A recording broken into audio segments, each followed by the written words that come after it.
Deus, Ele tem uma palavra.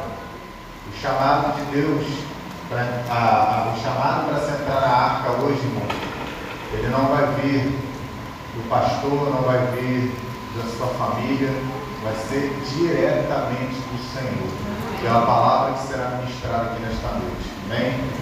Soberano Deus, eterno Pai, queremos te agradecer, meu Deus, por esse dia, pelas maravilhas que vivemos hoje, até esse momento na tua presença. Obrigado, Senhor, por nos favorecer e estar aqui nesta noite, meu Deus, louvando, rasgando os nossos corações, rendendo, Senhor, os nossos louvores, a adoração a Ti, que é merecedor de toda honra e glória e louvor.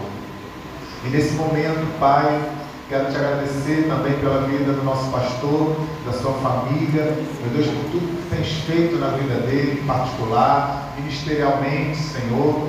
Ó Deus, continua abençoando, continua fortalecendo, continua guardando, livrando, dando a sabedoria, Senhor, necessária para que ele possa conduzir, sempre levando o seu rebanho, Pai, aos pastos verdejantes, a águas tranquilas.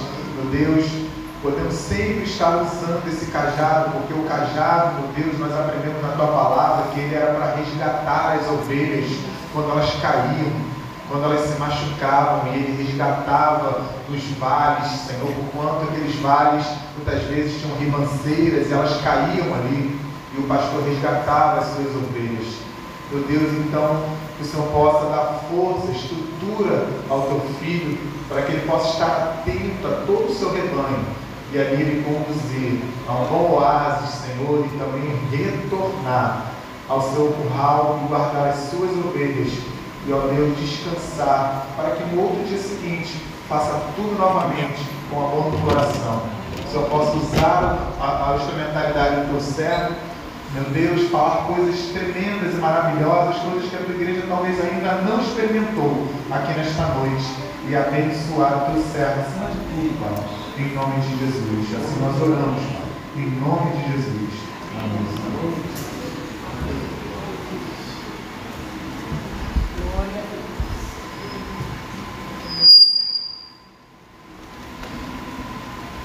Bem, irmãos, cumprimento a todos com a graça e a paz do nosso Senhor e Salvador Jesus Cristo. Amém. Amém. Vou usar o curso daqui de cima, porque a programação de hoje, a programação desse mês, é uma programação que exige que assim o seja. Peço desculpa aos irmãos por não estar de terno, gravata, coração apertado, mas os irmãos sabem como é igreja, a liberdade que nós temos em Cristo Jesus de adorar. Engraçado, eu tirei até uma gravata bonita, separei, deixei lá, falei, vou levar e vou colocar a gravata. Mas quando saí de casa, esqueci. Então não era para colocar, era para nós nos sentirmos como nos sentimos durante a nossa convivência, caminhada e vida cristã, com plena liberdade. Porque não é gravado que fala, não é o verbo que fala, é o Espírito do Senhor. Aleluia! De graça. Glória a Deus. Então, irmãos, eu sou o mais privilegiado e o mais apertado nesse instante. Sou privilegiado porque sou pastor da igreja, pastor de vocês. E o mais apertado porque já passaram por esse altar, por esse púlpito, os mensageiros especiais, convocados, convidados, escalados em cima da hora, socorridos, e já trouxeram revelações únicas da palavra de Deus. E eu agora, tendo que fechar esse trabalho, os irmãos percebem que o que sobrou para mim?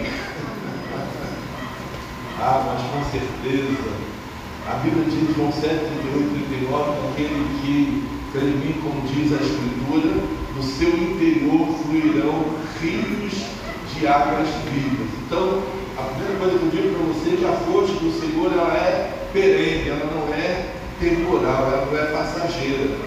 Então, a fonte de Deus, ela não para de jorrar, ela jorra em todo o tempo, e é por isso que eu espero nessa noite ser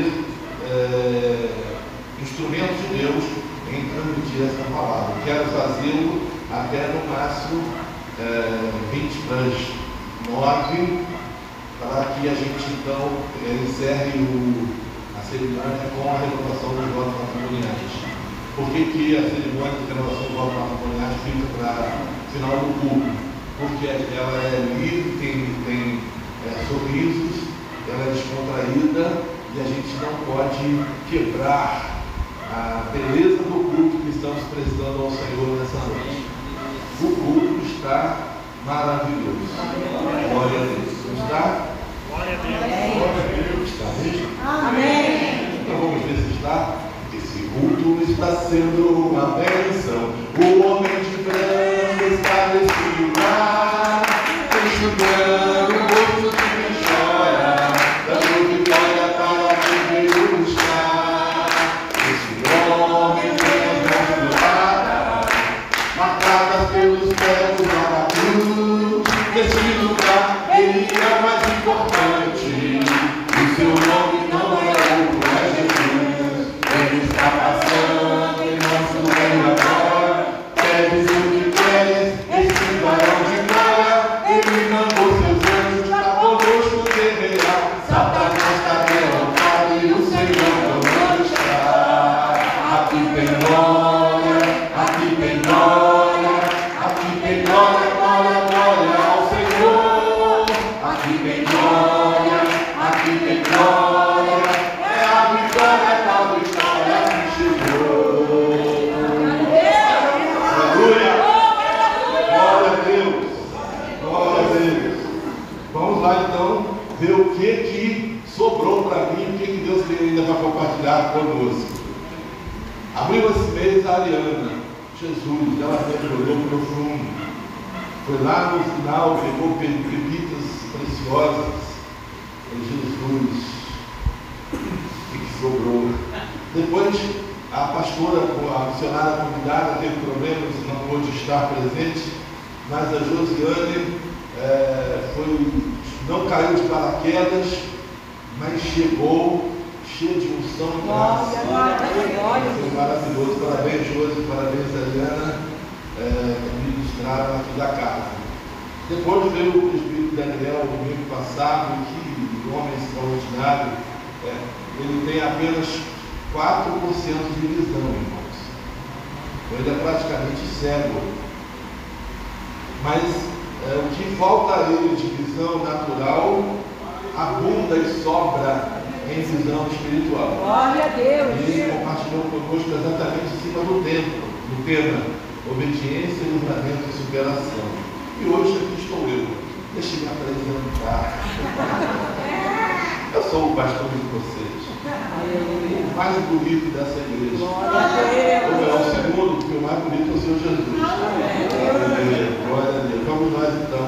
Aqui está a Denise, a nossa esposa, amiga, companheira, a nossa pastora também, nos acompanhando na caminhada deste ano, que foi longa. Se somar os quilômetros rodados, foram bastantes, mas graças a Deus aqui estamos nós, porque entendemos que servir ao Senhor exige de nós desafios. Glória a Deus. Glória a Deus. Vamos lá? Gênesis 7:1 é o texto base que os irmãos escolheram. Depois disso, o Senhor a Noé: entra tu e toda a tua casa na arca, porque tenho visto que é injusto diante de mim nessa geração. E eu então perguntei para Deus: Senhor, nessa geração, naquela geração. Mas quando Deus chama Noé, e eu vou querer agora que você, Mateus, esteja bem atento para a gente passear um pouquinho da palavra do Senhor, Gênesis 5:28. Gênesis 5:28. E viveu Lameque 182 anos e gerou um filho. Vai embora. E chamou o seu nome Noé, dizendo: este nos consolará acerca de nossas obras e do trabalho de nossas mãos, por causa da terra que o Senhor amaldiçoou. Para aí, por favor, só um segundinho. Então, Noé, filho de Lameque, ele tinha um desejo no coração do pai de que ele trouxesse consolo, consolação para a terra que estava vivendo sob a maldição do Senhor. Quando Adão pecou e Deus começou a distribuir as sentenças, Deus disse para Adão: Adão, maldita é a terra por tua causa. E por que causa? Porque da terra eu te tomei, da terra eu te formei, da terra eu te criei, e eu te disse que era para você andar na minha presença, que era para você me obedecer, mas você optou por transgredir a minha palavra. E eu não posso amaldiçoar você, Adão, porque a matéria-prima que eu te formei é a terra. E quando você me desobedeceu, eu declaro a maldição sobre a terra, sobre toda a terra por tua causa. Coisa terrível isso, irmãos. Então, por causa dessa situação de Adão, houve a degeneração geral da raça humana e o mundo ele entrou num verdadeiro caos, a ponto de Deus não ver saída para o mundo daquela época. Eu diria que dos céus, o Senhor olhando nos dias de hoje, nós estamos vivendo a mesma situação. O Senhor, qual a saída que existe para o nosso mundo hoje? Está complicado. Mas então Deus, ele começa a conversar com Noé. E aí, Lameque, o pai de Noé, ele vai falar assim: olha, meu filho, ele vem, o nome dele significa descanso, alívio, conforto.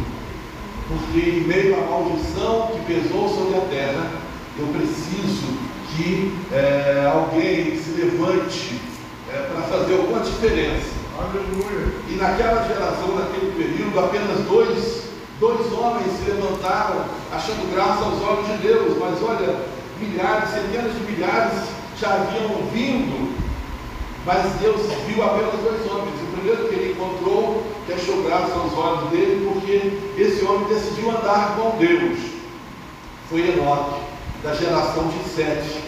E Sete foi o filho que Adão teve depois da morte de Caim. Disse Adão: Deus me deu um filho no lugar de Abel, que foi morto.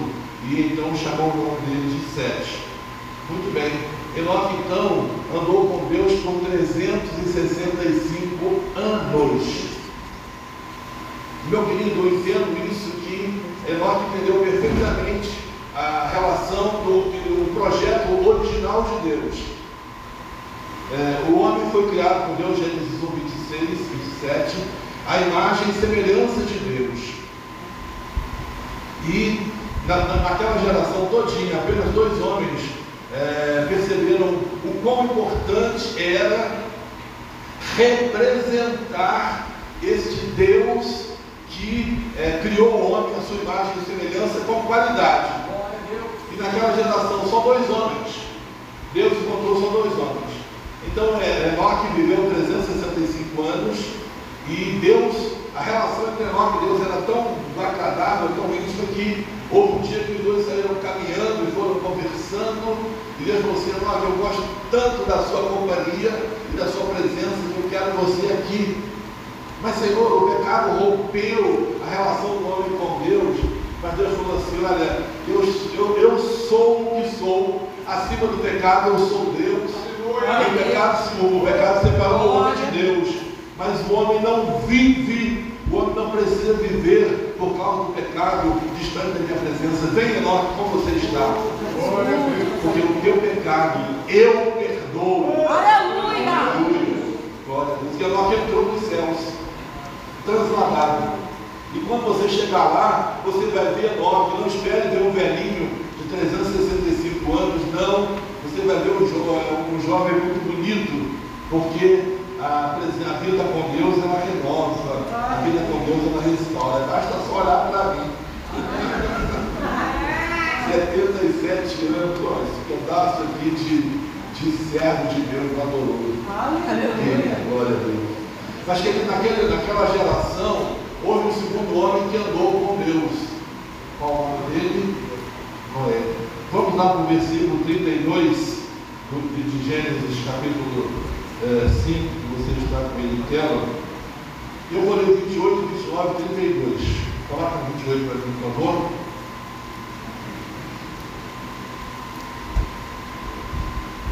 Viveu Lameque 182 anos, gerou um filho e chamou o seu nome Noé, dizendo: Este nos consolará acerca de nossas obras e do trabalho de nossas mãos, por causa da terra que o Senhor amaldiçoou.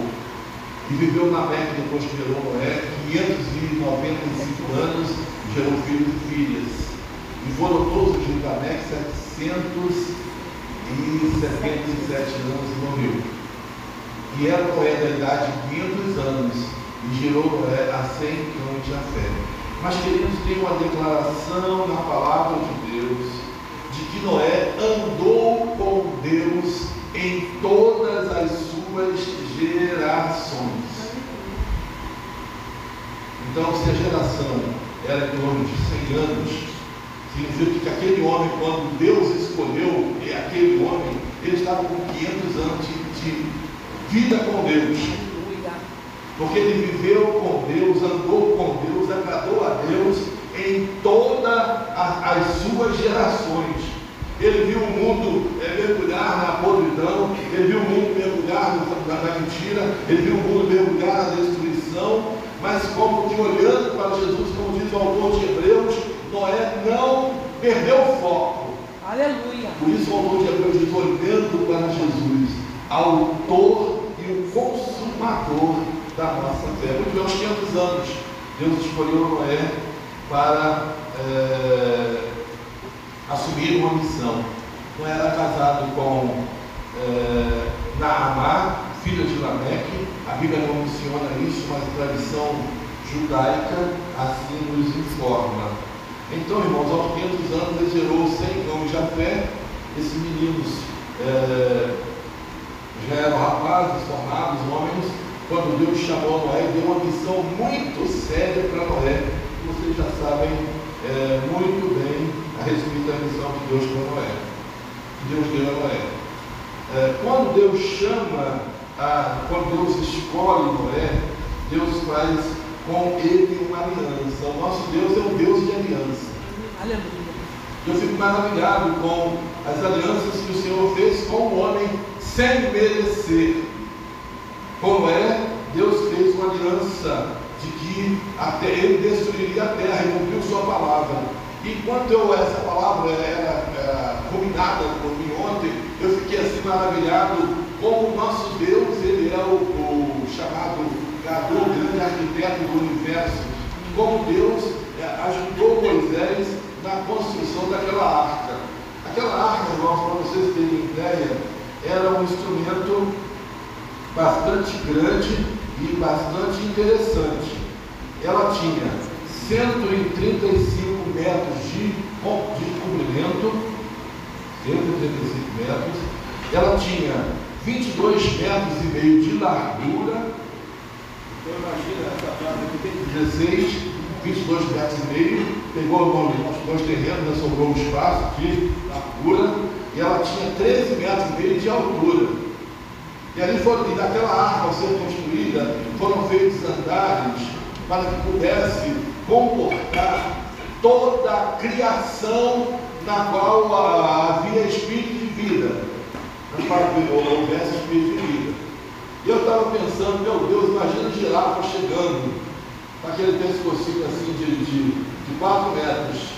Porque, interessante, os animais não se escolheram para entrar na arca. Deus chamou Noé e mandou Noé construir a arca. E aí você está vendo que ele está construindo de madeira um navio com essa dimensão. Numa época quando a engenharia naval e a arquitetura era um negócio muito sério. Não estou falando de construir um barquinho, estou de construir um navio, porque 135 metros é espaço que não acaba mais. E que estrutura isso teve que ter? E ali está agora Deus dando as dicas para Noé, porque teria que ter o espaço da girafa. E Deus então escolheu lá entre todas as girafas do mundo um casal de girafas, para ficar centrado, é isso. E Deus escolheu entre todas as girafas do mundo, um casal de girafa. E elas vieram caminhando garbosamente. Noé, chegamos. Aqui está o lugar de vocês. Mas Deus escolheu também um casal de rinocerontes. Você quer conhecer o rinoceronte? Vai ler o livro de Jó, capítulo 38 na frente. Quando Jó começa a questionar com Deus, ele fala assim: Jó, vem cá, deixa eu te apresentar um animal que eu criei para o louvor da minha glória. E aí vieram um casal de rinocerontes. Mas vieram também, queridos, um casal de abelha, um casal de mosquito. Vieram todos os animais no qual havia espírito de vida, para serem preservados com vida. E da mesma sorte como Deus escolheu Noé e chamou Noé, Deus escolheu e chamou cada casal dos animais que ele criou, porque o excesso todo dos homens e dos animais seriam destruídos pelo dilúvio que Deus mandaria sobre a terra, porque se arrependeu o Senhor de haver criado o homem sobre a face da terra. E então, a maneira que Deus encontrou de poupar a sua criação, a sua obra-prima, e também as coisas que Deus criou e que achou que eram boas, foi mandando Noé construir essa arca. O tempo em que durou esse trabalho no navio Noé foram 100 anos. 100 anos esse homem trabalhou e anunciou, e virá o dilúvio sobre a terra. Mas no lugar onde não havia chuva, no lugar onde não havia mar, no lugar onde não havia possibilidade nenhuma de aquilo acontecer, como aqueles homens poderiam crer? É por isso que o autor aos Hebreus diz que a fé é um negócio de doido. A fé é a prova das coisas que não se veem, mas que se esperam. Noé tinha uma promessa de Deus e cria naquela promessa. E ele seguia a direção, o caminho que Deus lhe deu. E começou a construir a arca. Porque Noé sabia que Deus é fiel em cumprir a sua palavra. Aleluia. Aleluia. Glória a Deus. E construída que foi a primeira arca, o objetivo dela era a preservação da vida humana e da vida animal.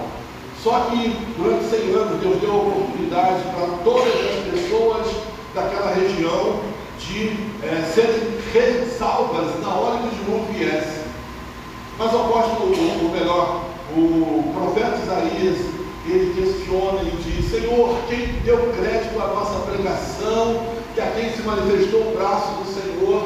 Porque por 100 anos Noé pregou e disse: olha, geração deste tempo, Deus decidiu exterminar o homem e todo o animal da face da terra, e Deus cumprirá a sua palavra.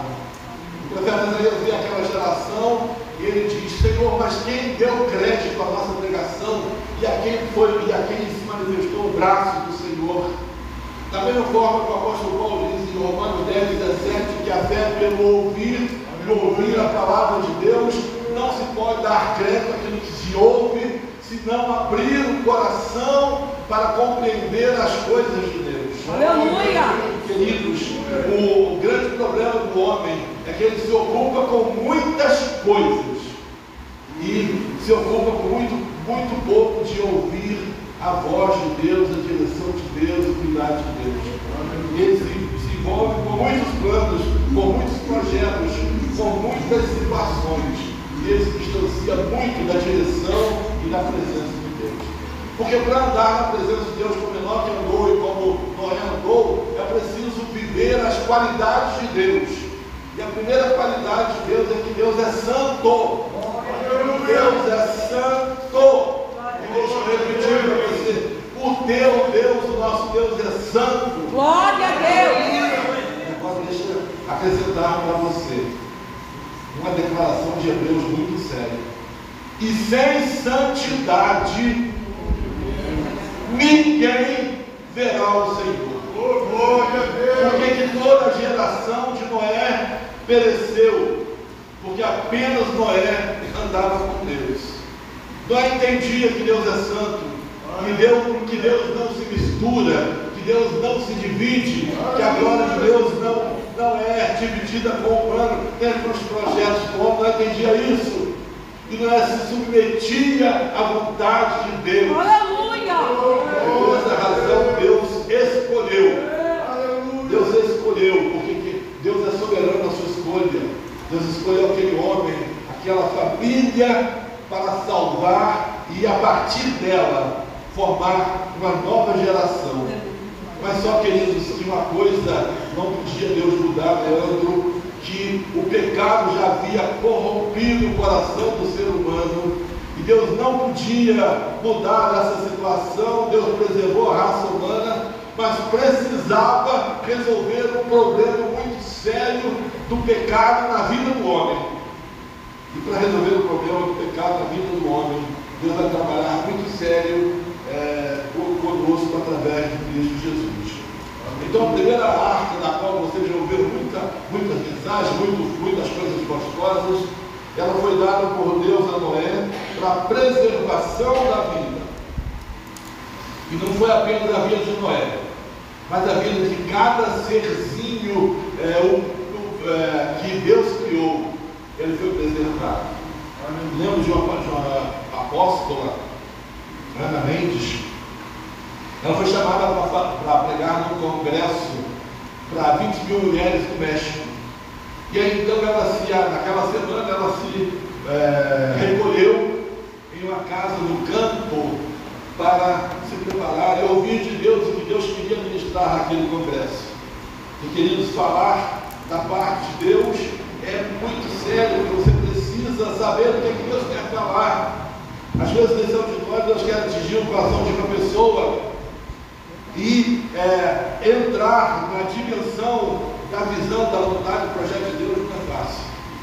E aí naquele lugar, buscando a palavra de Deus e recebendo a palavra de Deus, ela olha uma aranha, um animalzinho bem asqueroso, pendurado na janela, no vidro lá de fora, e passeando assim. E Ana vai e fala assim: mas que animal horrível, que animal asqueroso, que coisa mais feia eu estou contemplando agora. O Espírito de Deus, então, naquela hora, bateu o sino. Ana, como é que você chama feio, asqueroso e ruim aquilo que eu criei? Tudo que eu criei para a minha glória. Nós às vezes dizemos assim: mas uma barata aqui, se for mulher, Jesus vai subir em cima da mesa, vai fazer uma arruaça danada por causa de uma barata, e se a baratinha não fugir, ela vai ser esmagada. Mas olha, foi Deus quem criou a barata, e te digo mais, e Deus levou um casal de baratinhas para a arca. E elas chegaram andando e disseram assim: Noé, aqui estou eu, não me bota perto do elefante, Noé, porque eu não sei quando ele vai levantar a patinha dele, mas aqui estou eu, porque Deus disse que a minha vida é importante para ele. Glória a Deus. Bendito é o nome do Senhor. Aleluia. Então, tudo que Deus criou, quando a gente vai para Gênesis capítulo 1 e viu Deus que era bom, mas teve um momento que Deus falou assim: agora eu preciso fazer alguém conforme a minha imagem e semelhança, alguém que me represente, alguém que seja um ser pensante, alguém que seja um ser inteligente, alguém que seja um ser capaz. E como é que eu vou fazer isso? Precisa ser conforme, igual à minha imagem e semelhança. Então, homem, você não é um ser qualquer, você não é um objeto qualquer, você é resultado de um planejamento de Deus, de dentro dele para fora, porque todo planejamento, toda obra não vem de fora para dentro, ela vem de dentro para fora, e do coração de Deus, do planejamento dele gerou você. É por isso que você precisa se sentir amado. Porque ainda que o mundo não te ame, Deus te ama. Ainda que o mundo te odeia, Deus te ama. Ainda que as pessoas não queiram saber de você, Deus te ama. Ele quer saber muito, ele tem muita preocupação com você. Glória a Deus. Voltamos a Noé, porque a nossa hora corre e nosso espaço também. Então, Deus, se relacionando com o homem, ele vai ver a necessidade de arcas, de criar arcas. Então, criou a primeira arca em Noé, cujo objetivo era a preservação da vida. E se hoje as baratinhas estão aqui inundando as nossas casas, as pequenas subindo do lago armário, e você com o remédio atrás dela, querendo matar as bichinhas, sabe que elas pertencem ao Senhor. Às vezes a gente comete suicídios animais, porque a gente não pergunta: Deus, o que eu vou fazer com essa baratinha aqui, Senhor? Eu vou te matar e vou acabar com ela. Não faço não. Às vezes é preciso. Então, irmãos, se houve uma arca para preservar a vida, Deus então, e qual é o objetivo de Deus em Noé? Primeiro, Deus, ele salvou Noé, sua família e todos os animais criados. Ele reconstruiu no mundo a vida humana e a vida animal. E Deus, e qual é o objetivo de Deus? O que Deus queria alcançar com isso? Deus queria formar para ele, para si, um povo de boas obras. Aleluia. Que Deus não podia simplesmente desistir do homem que ele criou a sua imagem e semelhança. Mas ao invés de desistir, Deus decidiu, a partir daquele homem caído, mas porque andou na presença de Deus em todas as suas gerações, Deus decidiu, a partir dele, formar para si um povo. E se a arca da aliança, ela foi necessária para a preservação da vida em Noé, nós vamos ter agora esse povo formado, e nós vamos ter em Moisés agora a nova arca presente na vida do povo de Deus. Agora, o que a arca presente na vida do povo de Deus simbolizava? Enquanto a primeira, ela simbolizava a preservação da vida, cuidar de Deus com aquilo que ele criou, a segunda arca agora representava a presença de Deus no meio do povo. Glória a Deus. Israel sai do Egito porque Deus é fiel à sua palavra e à sua aliança. Deus disse para Abraão, quando chamou para formar para si o povo: Abraão, anda na minha presença e ser perfeito. Formou o povo dele, agora com a mão forte ele vai lá no Egito e resgata.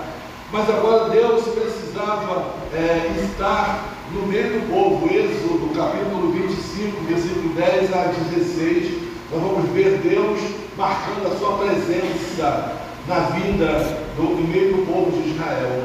Também farão uma arca de madeira de cetim. O seu comprimento será de 2 côvados e meio, a sua de largura 1 côvado e meio, e de 1 côvado a sua altura.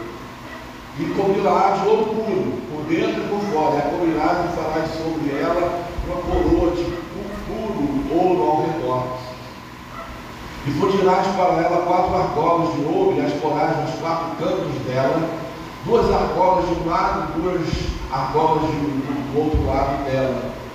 E farás de madeira de cetim ou de acácia, e as cobrirás com ouro. E meterás as varas das argolas aos lados da arca para levar com elas a arca. As argolas, as varas estarão nas argolas da arca, não se tirarão dela. Depois porás na arca o testemunho que eu te darei. Então Deus vai formar essa arca, e essa era a dimensão, tamanho, características daquela arca. Mas Deus não formou aquele instrumento, deixou ali, não, ele vai dar ordem a Moisés que funda também 2 querubins, com as asas estendidas de um lado e de outro sobre a arca, porque ali representava a presença de Deus. Se você quiser entender a respeito desses anjos, é só você abrir a sua Bíblia no livro do profeta Ezequiel, capítulo 2. Você vai ver os querubins, os serafins, os anjos do Senhor, que a maneira como eles são e como eles agem. Muito bem, mas ali estava a arca, e o que aquela arca representava para Israel naquele momento de Israel, o povo de Deus. Aquela arca representava a presença de Deus no meio de Israel. Aleluia! Israel tirado do Egito e agora está prontinho. Eu estou limitado com essa gravação, mas vamos resistir por um pouco. Israel saiu do Egito, queridos, e aquela arca acompanhava Israel em todo lugar. Já poderia entrar na terra prometida, na terra de Canaã, com um pouco mais de algumas semanas, mas Israel manteve a dureza do coração, a cerviz dura da primeira geração, e Deus então fez Israel caminhar pelo deserto por 40 anos, porque aqueles homens e mulheres da primeira geração que rejeitaram a palavra de Deus, a visão de Deus, não eram dignos de herdar aquilo que Deus jurou a Abraão que daria, a terra de Canaã. E daqueles 40 anos, todos eles pereceram no deserto. E uma nova geração de 21 anos para cima foi formada para entrar e tomar a terra de Canaã. Mas, queridos, a segunda arca é a presença de Deus no meio do povo de Israel. E quando Deus decide que não vai entrar com Israel no meio da terra prometida, Moisés agora vai entrar no diálogo com Deus muito sério. E Moisés, acaso nós não somos conhecidos porque o Senhor anda no nosso meio? O povo, as nações não sabem que tu és um Deus que anda no meio do seu povo. Sim, elas sabem. Então, se o Senhor não for conosco, essa história está em Êxodo capítulo 32, se o Senhor não for entrar conosco na terra de Canaã, nós também não entraremos. Deus não sai daqui se o Senhor não for conosco. Aleluia! Tá bom, Moisés, por quanto tem achado graça aos meus olhos, e eu te amo e te respeito, eu vou entrar com esse povo na terra de Canaã, porque eu estou preparando a Canaã celestial para a última geração. Eu estou preparando a Canaã celestial para o remanescente. E aquele que conseguir permanecer fiel nessa geração que nós estamos vivendo hoje, esse remanescente, ele vai conseguir chegar na Canaã celestial. Não precisa estar fácil não. Muito bem. Aqui nós vimos no versículo que lemos que Deus, na arca da presença de Deus guardou algumas coisas especiais para si naquela arca. A primeira coisa que Deus guardou naquela arca foi as tábuas de pedra que Ele mesmo escreveu com o seu dedo, os 10 mandamentos. Deus falou: isso aqui é meu, isso me pertence, coloca na minha arca. Deus guardou a vara de Arão que floresceu, para dizer o seguinte: sacerdote, ministério, não é aquele que o homem quer, é aquele que o homem escolhe. Irmãos, vivemos um dia muito difícil, aonde tem surgido igrejas, a igreja perdeu a sua identidade. Eu falo isso com muita tristeza, porque hoje a igreja pertence ao homem, e 90% ou 100% das igrejas quase hoje, ministério fulano de tal, ministério fulano de tal, ministério fulano de tal, ministério fulano de tal. Isso, Edson, pode junto comigo, para não deixar muito duro. Ministério fulano de tal. E cadê a presença do ministro supremo no ministério? Quando Jesus ele funda a sua igreja, eu estou caminhando, trabalhando com vocês na Arca da Aliança, onde Jesus chama o seu povo e funda para ser igreja.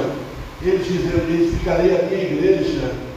Então escuta, Igreja Batista Missionária Becão, Jardim América, você não pertence ao ministério do pastor Carriço. O pastor Carriço é pior do que um caco de barro jogado no rio dos cachorros. Essa igreja pertence ao Senhor da glória.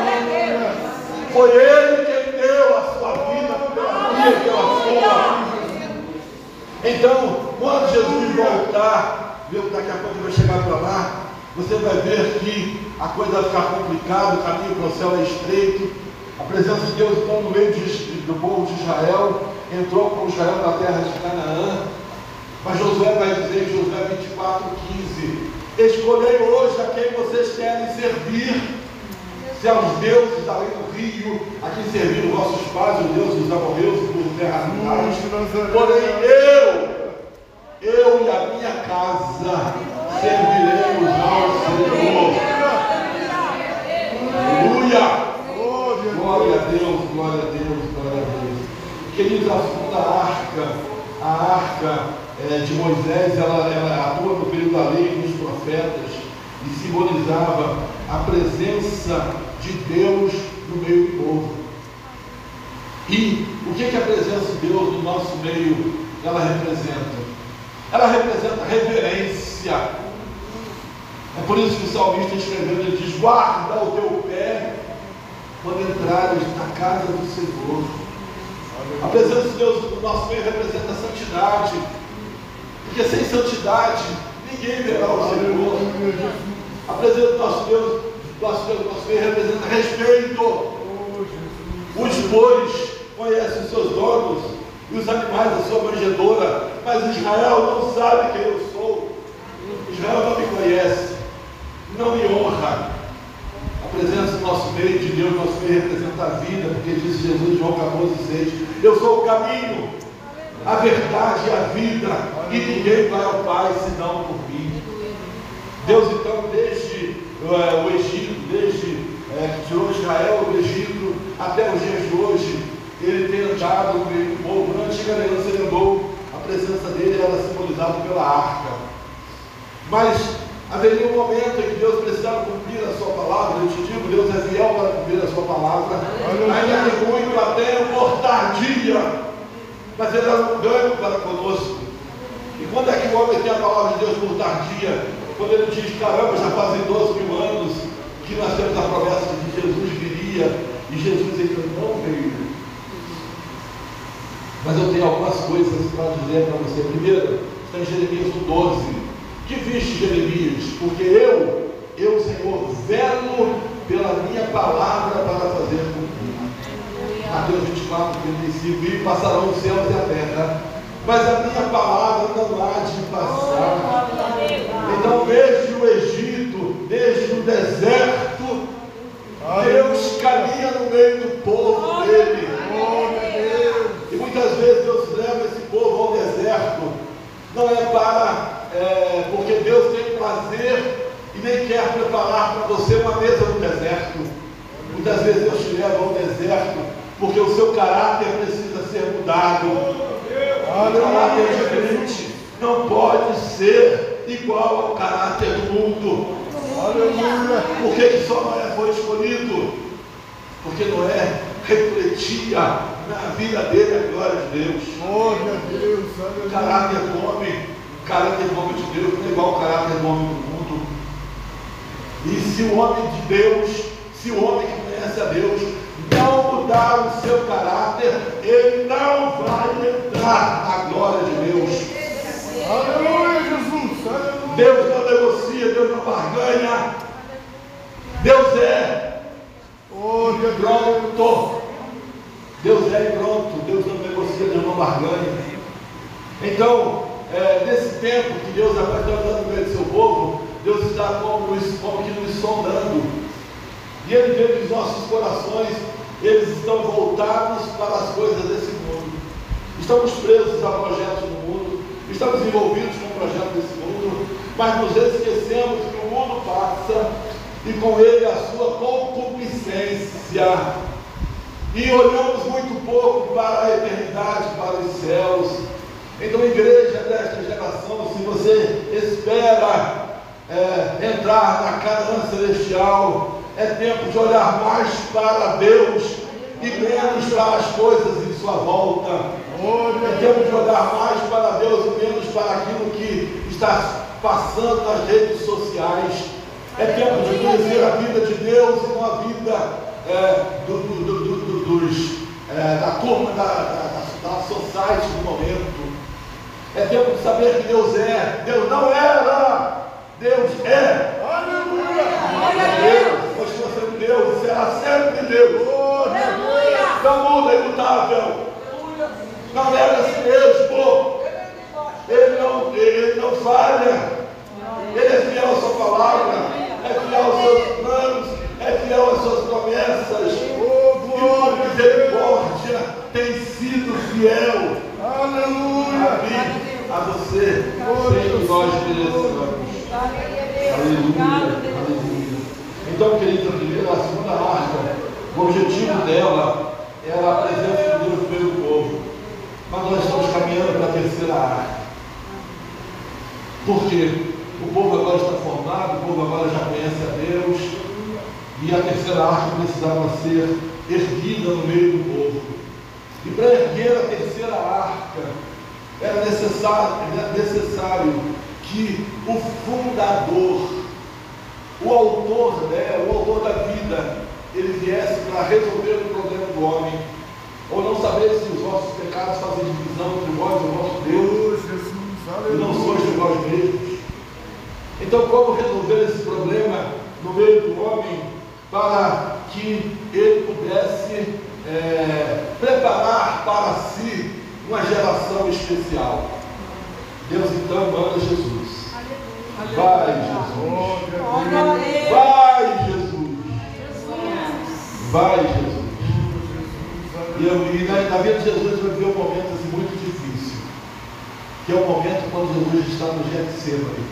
Ele está caminhando para Jerusalém, é hora de ser morto, ele sabe disso, e ali ele fala: Pai, passa de mim este cálice. Pai, passa de mim este cálice. Pai, se não podes passar de mim este cálice sem que eu beba, seja feita a tua vontade. Glória a Deus. Entre nós, Jesus dá início à construção da terceira e da última arca, que é a sua própria igreja. Mateus 16, 18. Diante do testemunho de Pedro, disse Jesus: também te digo que tu és Pedro, e sobre a tua palavra edificarei a minha igreja, e as portas do inferno não prevalecerão contra ela. Aleluia! Meu querido, na arca de Noé foram 40 dias de tempestade, raios, trovões e chuva pesada, e nenhum raio atingiu aquela arca. Não, o raio caía por tudo quanto era lado, porque abriram-se as comportas do céu, mas nem o raio atingiu aquela arca. Não, nada, ali estava a mão de Deus. Raio, você obedece a minha voz. Por 150 dias, aquela arca esteve navegando em cima das águas que subiram 13 côvados acima do ponto mais alto da terra. Aleluia, Deus. E agora, depois de 150 dias, aquelas águas baixam e a vida recomeça. Agora nós estamos entrando em Jesus.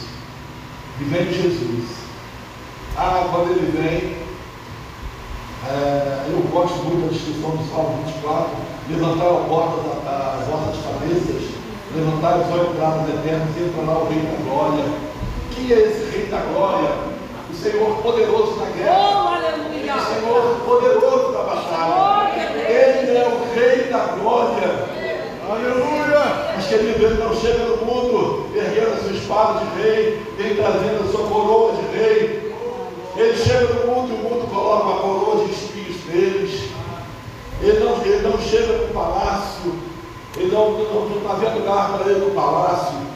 Só sobrou para ele uma estrebaria, um coxo onde os animais se alimentavam. Ali ele entra no meio da humanidade. Glória. Para quê? Para ser o Redentor, para ser o Salvador, para tomar sobre si o meu pecado, o teu pecado, o meu erro, o teu erro, a tua transgressão. Nessa condição Jesus vem, cresce. No meio dos doutores ele é mestre, e no meio do povo ele é Deus. Os homens reconhecem isso e dizem: tu és o Filho de Deus. No meio dos homens ele é Deus. Mas, querido, Jesus então começa a construir a terceira arca. E nós vivemos no tempo da terceira arca. E ao construir a terceira arca, Jesus também inaugura o templo da graça de Deus. Jesus começa a lançar os alicerces, o edifício, o fundamento dessa terceira arca. Ele diz o seguinte, Jesus chegando no tempo de Herodes, os discípulos disseram assim: Senhor, veja que construção, veja que estrutura. Deus disse assim: olha, em 3 dias, e em 3 dias eu reedificarei. E por causa dessa afirmação, Jesus foi condenado à morte. Ele disse que ia destruir o templo de Herodes e reconstruiria em 3 dias. Ele não pode fazer isso, não pode tocar em ninguém. Não, Jesus não veio para tocar. Jesus veio para anunciar para mim, para você, para que você anuncie os outros, a seguinte mensagem: é chegado o reino de Deus. E ele então construiu uma barca, e aí nessa barca, nessa arca, ele deu o nome de igreja, e ele diz: e edificarei a minha igreja, e as portas do Hades, do inferno, Satanás não vai prevalecer contra ela. Não vai. Satanás não vai prevalecer, o inferno não vai prevalecer. A igreja pode ter sido dividida entre os homens, a igreja pode ter sido dividida entre os ministérios, mas a essência da igreja ninguém tira. O homem crona a vida humana, o homem inventa uma série de coisas, mas o fôlego de vida o homem não tem. Essa terceira arca, construída não com mãos humanas, como diz o autor de Hebreus, ela é erguida dentro de nós. Ou não sabeis que o vosso corpo é o templo do Espírito Santo de Deus que habita em nós, e não sois de vós mesmos? Essa arca já está construída. O Senhor falou à igreja na cruz do Calvário e declarou: está consumado, Pai. E havendo dito isso, expirou. E quando ele expira, ele só expirou porque a porta dos céus já estava aberta. Mas, queridos, para entrar nessa arca, não é entrar por essas portas, não é entrar por essas portas. Entrar por essas portas é fácil, entrar pelo portão lá embaixo é fácil. Jesus disse: se alguém quiser vir após mim, negue-se a si mesmo, tome cada dia a sua cruz e siga-me. Coisa tremenda. A terceira arca, então, está construída, está no nosso meio. O que aconteceu quando a terceira arca, o projeto da terceira arca foi lançado? O véu que separava o santo dos santos, ele é rasgado de alto a baixo. E agora Jesus se transforma em sacerdote. Você agora tem acesso a Deus, você não depende mais de intermediário, você agora pode buscar a presença de Deus. Aleluia, Jesus. A arca da aliança, que estava ali com seus 3 momentos da história de Deus com o povo: a tábua da lei, a vara de Arão que floresceu, e o vaso de ouro com o maná, o alimento dos céus, que ele pôs Israel no deserto por 40 anos. Ela volta para os céus, porque a terceira arca agora já está erguida. Aleluia! E há 2000 anos essa arca está anunciando Cristo. Ele cura, ele liberta, ele salva, ele batiza com o Espírito Santo.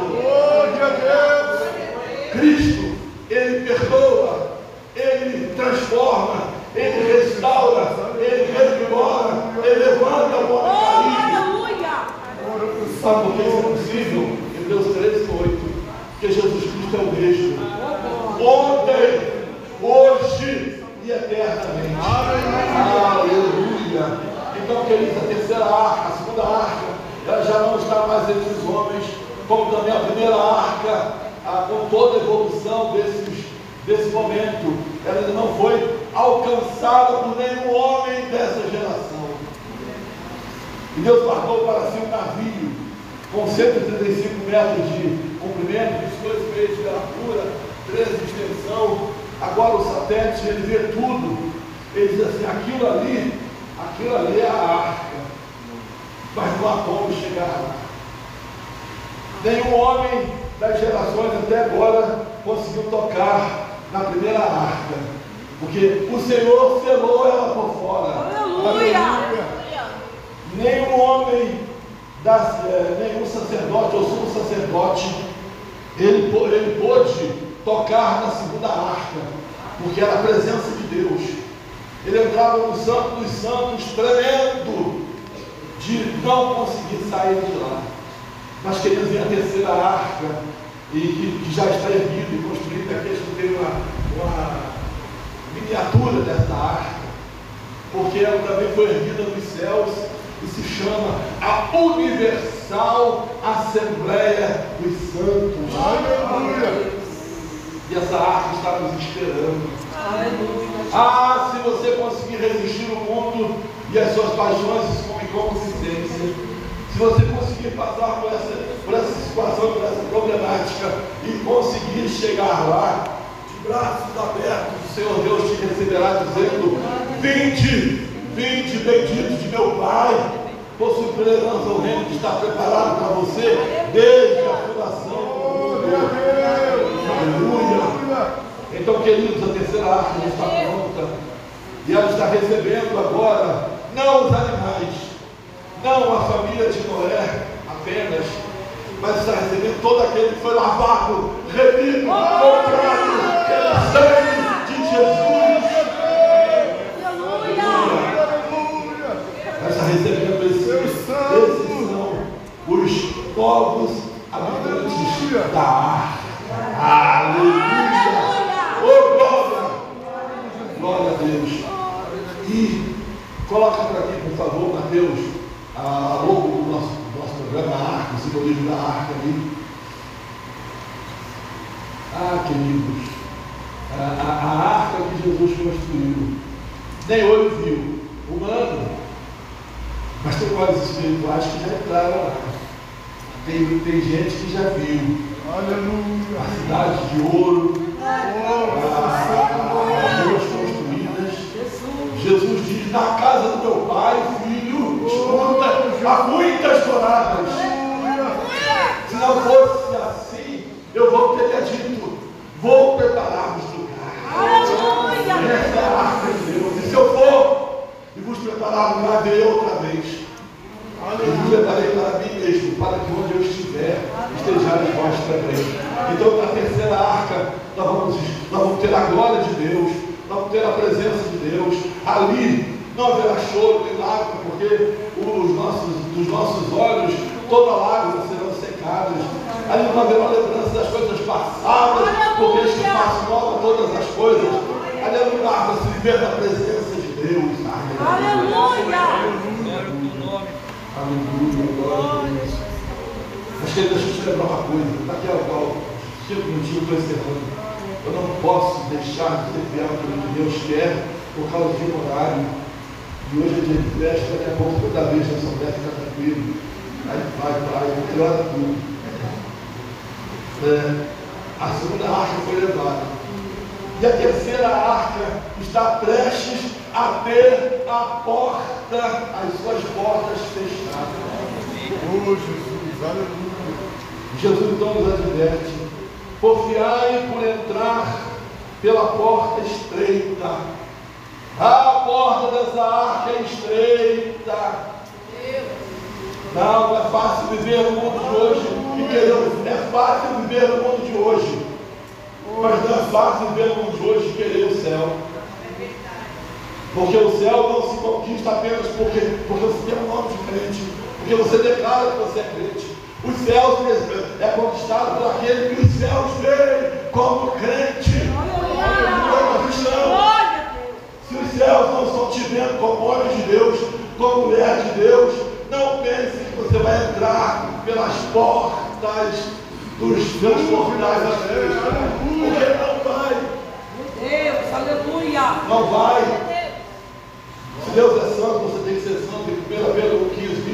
sede vós santos em toda a vossa maneira de viver. E Hebreus diz, sem santidade, ninguém verá o Senhor. A terceira arca está pronta. O caminho para ela é estreito, é apertado, tem dificuldades, tem problemas. Mas escuta que uma boa notícia para você. Também tem a presença de Deus, através do Espírito Santo, dentro de você. Quando Deus escolhe o povo, o Espírito de Deus caminhava no meio do povo. Quando Deus escolheu você, o Espírito Santo deve viver dentro de você. Por isso você é propriedade exclusiva de Deus. Você pertence a Deus, você é dele. O mundo não é teu lugar. O mundo não é teu lugar. Não queira viver bem no mundo. Se precisa viver mal no mundo, viva. Porque você precisa viver bem dele na presença de Deus. É lá que você precisa viver bem. Glória. Aleluia. Então, queridos, a porta da terceira arca está sendo fechada. No momento, abrir e fechar de olhos, ante ao som da trombeta, porque a trombeta soará, e os mortos ressuscitarão incorruptíveis, e nós que ficarmos vivos seremos transformados e nos encontrar para sempre com o Senhor. E Paulo vai dizer isso em 1 Coríntios capítulo 15, versículo 50, porque isso que é mortal precisa se revestir de imortalidade, isso que é corruptível precisa se revestir de corruptibilidade, e quando isso que é mortal e corruptível se revestir de imortalidade e corruptibilidade, então cumprir-se a palavra que está escrita. Qual é, pastor? Tragada foi a morte na vitória. Onde está a morte, a tua vitória? Onde está o inferno, teu Deus? Jesus triunfou. A sua igreja vai triunfar. E o Senhor dará graça às nossas famílias para que também triunfem, porque é uma promessa de Deus. E Paulo explicou lá ao crente de Filipos: crê no Senhor Jesus Cristo e serás salvo, tu e a tua casa. A primeira arca só pôde entrar Moisés, Noé e a sua família. Na segunda arca, ainda não, a turma que vai entrar nos céus, ele começa a conhecer, se relacionar com Deus na segunda arca. A terceira arca é estabelecida, e agora o caminho é eu e você que temos que trilhar. Está difícil, pastor? Está difícil. Está difícil, mas eu sou contigo. Não te espantes, porque o Senhor teu Deus é contigo. Você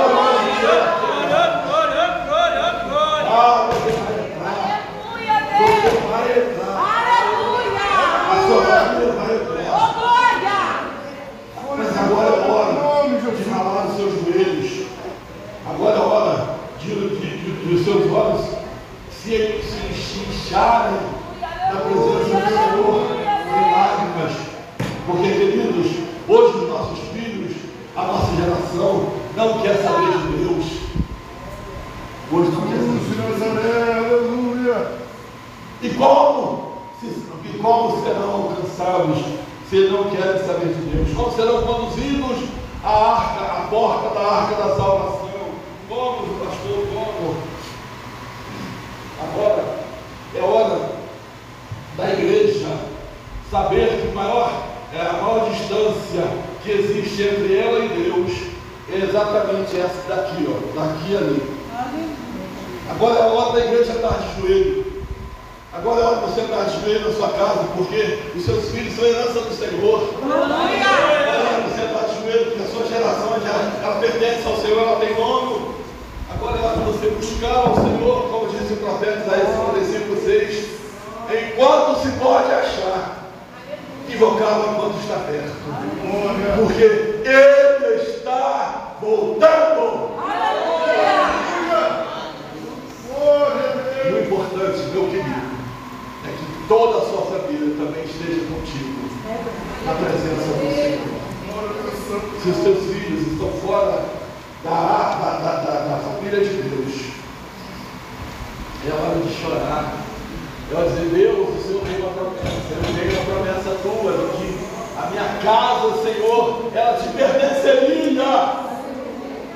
E Deus então vai lá você assim: eu tenho uma aliança contigo. Sabe por quê? Porque eu velo pela minha palavra para fazer o meu filho.